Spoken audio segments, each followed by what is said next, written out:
हर साल भाद्रपद माह के शुक्ल पक्ष की तृतीया तिथि को हरतालिका तीज का पावन त्योहार मनाया जाता है। कहते हैं कि माता पार्वती ने भगवान भोलेनाथ को वर स्वरूप प्राप्त करने के लिए इस व्रत को किया था, तब जाकर उन्हें भोलेनाथ वर स्वरूप प्राप्त हुए थे।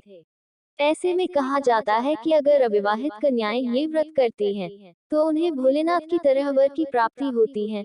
वहीं सुहागिन महिलाएं अखंड सौभाग्य के लिए ये व्रत रखती हैं। पंचांग के अनुसार भाद्रपद माह में हरतालिका तीज व्रत 6 सितंबर को किया जाएगा। इस व्रत को कुंवारी लड़कियां और सुहागिन महिलाएं करती हैं। ऐसी मान्यता है कि हरतालिका तीज व्रत करने से जल्द विवाह के योग बनते हैं और पति को लंबी आयु का आशीर्वाद प्राप्त होता है। आइए हरतालिका व्रत और शुभ मुहूर्त और पूजा विधि के बारे में जानते हैं। सनातन धर्म में कई महत्वपूर्ण पर्व मनाए जाते हैं। इनमें हरतालिका तीज का त्योहार भी शामिल है। पंचांग के अनुसार हर वर्ष भाद्रपद माह के शुक्ल पक्ष की तृतीया तिथि को हरतालिका तीज का त्योहार बेहद उत्साह के साथ मनाया जाता है। धार्मिक मान्यता के अनुसार इस व्रत को करने से साधक का वैवाहिक जीवन सदैव खुशहाल होता है और विवाह से जुड़ी सभी समस्या दूर होती है। साथ ही पति पत्नी के रिश्ते में मजबूती आती है।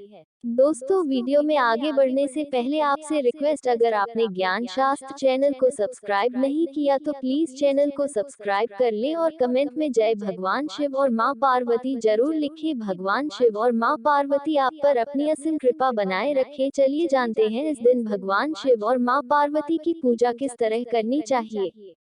पंचांग के अनुसार भाद्रपद माह के शुक्ल पक्ष की तृतीया तिथि की शुरुआत 5 सितंबर को दोपहर 12:21 पर होगी।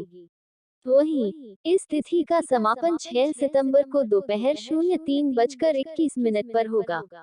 ऐसे में हरतालिका तीज का व्रत 6 सितंबर को किया जाएगा। इस दिन पूजा करने का शुभ मुहूर्त सुबह 06:02 से सुबह 08:33 तक है। इस मुहूर्त में उपासना करने से साधक को दोगुना फल प्राप्त होगा। ऐसे करें पूजा। हरतालिका तीज के दिन सूर्योदय से पहले उठें और स्नान कर साफ वस्त्र धारण करें। सूर्य देव को जल अर्पित करें। इस दौरान सूर्य देव के मंत्रों का जप करें। घर और मंदिर की सफाई करें। इसके बाद चौकी पर भगवान शिव और मां पार्वती की मूर्ति को विराजमान करें। विधि पूर्वक महादेव का अभिषेक करें। बेलपत्र और धतूरा चढ़ाएं। मां पार्वती को 16 श्रृंगार की चीजें अर्पित करें। देसी घी का दीपक जलाकर आरती करें और हरतालिका तीज व्रत कथा का पाठ करें। साथ ही मंत्रों का जप करें। अंत में प्रभु को खीर और फल समेत आदि चीजों का भोग लगाएं। पार्वती जी के मंत्र का जरूर जाप करें। ओम पार्वत्यै नमः, ओम उमाय नमः, या देवी सर्वभूतेषु मां गौरी रूपेण संस्थिता। नमस्तस्यै नमस्तस्यै नमस्तस्यै नमो नमः। ऐसे में अगर आप भी हरतालिका तीज का व्रत रखना चाहती हैं, तो उससे पहले इस व्रत के ये 10 नियम जरूर जान लें। अगर आप एक बार हरतालिका तीज का व्रत रखना शुरू कर दें, तो इसे जिंदगी भर रखना होता है। चाहे आप बीमार हो या माहवारी से हो, लेकिन ये व्रत कभी भी छोड़ते नहीं है। हरतालिका तीज का व्रत निर्जला व्रत होता है, यानी कि इस व्रत में आप अन्न, जल का सेवन नहीं कर सकते हैं।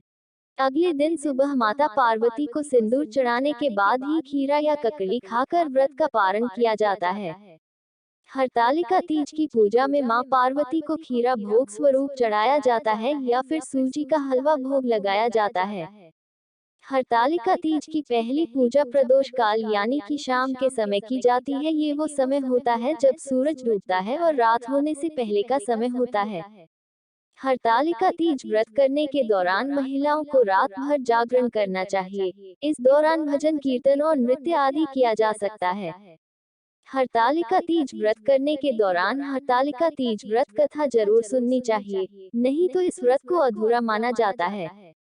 हरतालिका तीज व्रत के दौरान महिलाओं को 16 श्रृंगार जरूर करना चाहिए। कहते हैं कि 16 श्रृंगार करने से मां पार्वती अति प्रसन्न होती हैं। हरतालिका तीज पूजा के दौरान मां पार्वती, शिवजी और भगवान गणेश की मिट्टी से प्रतिमा बनाकर पूजा करनी चाहिए और अगले दिन सुबह उसका विसर्जन करना चाहिए। हरतालिका तीज पर मां पार्वती को सुहाग अर्पित करने का भी विशेष महत्व होता है। आप सुहाग की पिटारी में 16 श्रृंगार की चीजें रखकर मां पार्वती को अर्पित करें और शिव जी को धोती और अंगोछा भी चढ़ाएं।